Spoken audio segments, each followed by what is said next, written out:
Hey, everybody. It is Sunday. It's 4 o'clock. Welcome to Sober Dad Sunday. My name is Matt, and glad for all of y'all who are joining us today.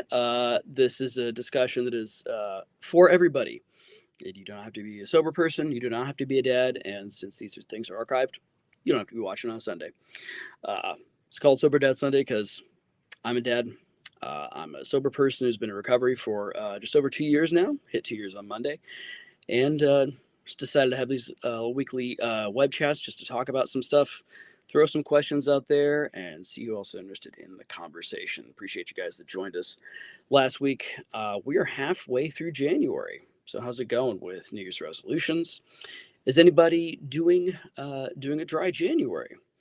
If you're just kind of experimenting with that, I'm curious to know how that's going for you. How do you feel? Is it something that is good, or for some folks, it's a really good reset? For others, it's a taste of something more you could have if you really need that. Curious down in the comments. Just let me know. You doing dry January? How is it? So today, I thought I'd talk about gratitude. That's something I've been reflecting on a lot, probably in the past year or so. I'm going to try to make a long story short. If you are one of the folks that is into the Enneagram personality typing system, if you're not, go ahead and roll your eyes at me. That's fine. I used to roll my eyes at it too. There's some cool stuff in there, but I am a solid 4 on the Enneagram. They call us the romantics. People that are kind of maximizers with meaning and things like that have to draw deep meaning out of things, and the need is to always be significant. Gotta be significant. I gotta be important.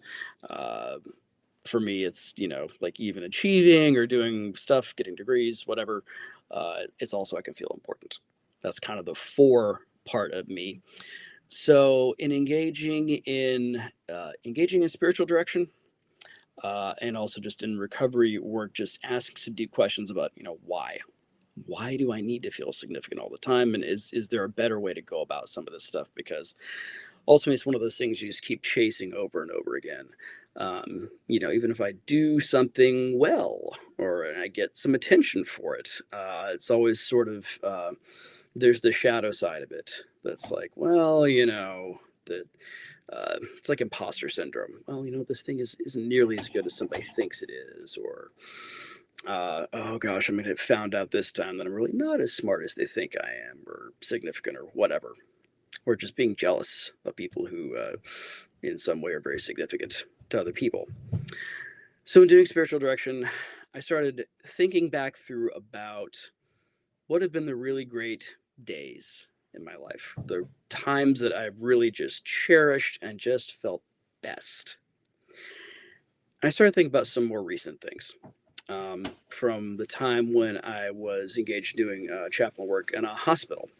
I would come home maybe after an overnight on call, really long. I've been up the entire time. Stuff had been going on, and I was really tired. I was exhausted, but I'd gotten to be there with somebody through something really difficult. Or I thought even farther back in times when, I was a local church pastor. We had like a really just, worship had just worked that day. Everything had flowed. Message came off really well. Any of those times I thought, well, was I going to bed that night thinking, aha, look at me, I was so significant today? And that wasn't quite it. What stood out to me about those days was not, so, hey, look at me, I was so significant that day. It was, wow, I got to be part of that. I'm really grateful that I got to be part of that. The key there was that me, all the self and the ego and everything about that was getting out of the center there. I got to be part of something amazing that was happening. In the Christian parlance, of course, we talk about, well, God was up to something. The Holy Spirit was moving in some way, and I recognized that I was there for that. And I was just truly extraordinarily grateful. Not that I had done something, but that I'd gotten to be there and be involved in some way, in something significant But when I started looking at closely, that significant thing didn't have to be me. That part of the Enneagram 4-ness in me, always chasing the significance, always chasing the deep meaning, and it never ever being enough, could in fact take a shift into, wow, something significant was happening. I got to be there, to be part of it in some way, not just a spectator, but an active participant in the significant thing. But at the end of the day, I just got to be grateful that I was there. So it started making me think, well, okay. In those times when I've really felt the best about what I've been doing, when I was grateful, I don't just have to wait around for a bunch of really heavy stuff to happen to be grateful that I was there. Because, when that heavy stuff happened, it wasn't good. I wasn't glad that, in the hospital world, that somebody's baby died or anything like that. I was grateful I got to be there and help make a really tough day in somebody else's life better. But I didn't just have to wait until like the heavy stuff happened that I happened to be there. And one of the things I started doing with my sponsor in Alcoholics Anonymous probably about a year ago was something we practice every single day is we'll text each other and text each other a list of 5 things that we're grateful for and 3 things we need to forgive ourselves for. And when he first suggested this to me, I said, oh God, I have to think of 5 things I'm grateful for every day. Jeez, I can think of plenty of things I have to forgive myself for. I'm really good at coming up with that stuff. All my flaws, all the ways I don't measure up. And those are all there. They're real. There are things I need to forgive myself for every day, which I'm kind of bad at that too. I'm not very good at forgiving myself. It's easy to forgive other people in some ways for stuff that's going on. A whole lot harder to forgive myself. But after I started doing this a while, every single day, and he texts one to me too, so that's the accountability piece there. Oh, I know someone's going to read this. It's not just writing it in a journal that no one's ever going to see. If that works for you, great. For me, it helps to have some accountability. Someone would be like, hey man, you didn't do that today. What's going on? So 5 things I'm grateful for every single day. And 3 things I need to forgive myself for. And as I started doing it, I recognized, wow, there are tons of small things to be grateful for in my life that I often take for granted or I don't notice. And yeah, again, after doing it for a while, I really started to notice that if something had already gone on in my day that just pissed me off, rubbed me the wrong way, whatever, why didn't I try to find something within that I'm grateful for when I'm making my list? Let's say, for example, I get up in the morning and it's go time. It's get the kids dressed, fed, out to school, all those things. Inevitably, someone or something is going to get on my nerves at some point. Parents, y'all know what I'm talking about. And so once I could sit down and start to reflect and get ready for my day and make my gratitude list, I'll go, okay, well, this particular kid had an attitude this morning for whatever reason. P.S. My attitude probably didn't help the whole situation, but whatever. This kid had an attitude this morning. So I'm going to think of, well, what's the thing I'm grateful for about that kid this morning? So my entire day, my frame of reference is not, oh God, the way they were first thing in the morning. It was, well, what am I grateful for about that kid? What is it their energy, their imagination, their creativity, their spirit, their strong spirit, even when that strong spirit is directed at their parents. What started out for me as going, God, I have to think 5 things I'm grateful for every single day, has started to get a lot easier because I practiced it over and over again. Now, I'd love to tell you that I'm always in this wonderful space of always being grateful for everything. That wouldn't be true.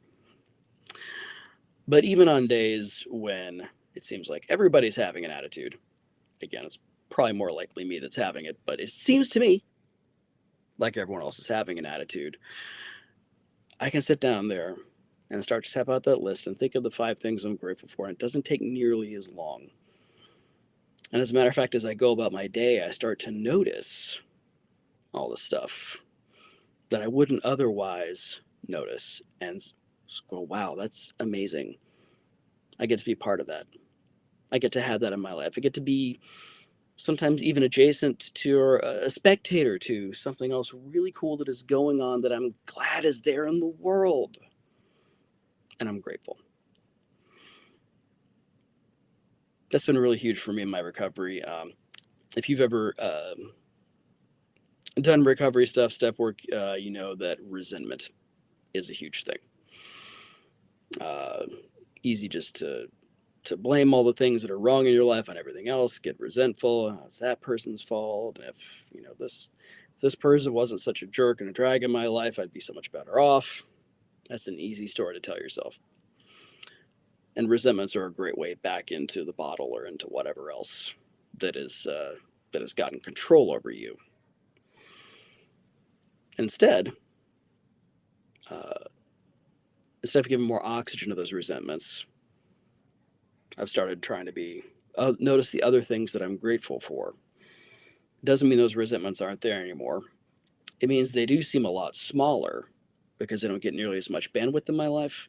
And these other things in my life are just growing bigger around it. So the other stuff, again, mostly the me stuff and the ways I feel that I don't measure up, all still there. As I practice that gratitude, those things start growing around the other stuff. And my perception and my outlook on the world around me really begins to change. So those are my thoughts on gratitude for today. And I'm grateful each of you tuned in today. I'll try to click over to Facebook and YouTube and see in the comments. But if anybody has questions, thoughts, whatever, but even if you're watching this later, just drop it down in the comments. What are you grateful for? What's just one thing right now in your life that you're grateful for? Or for that matter, if you have found another way other than what I've been talking about to practice and cultivate gratitude in your life, let me know. The thing that I do with my sponsor is one way to do it. It's a cool way. Certainly not the only one. I'm going to look over to, not see anything on Facebook here, but I'm glad some of y'all are tuning in. Let's try with the YouTube one as well. And this may be, honestly, not a great way to try and do this live with these different platforms going here. But, oh, good Lord. No, I'm not seeing the comments there. All right. Tell you what. I'm just going to put it out there for whenever y'all are watching this. What are you grateful for?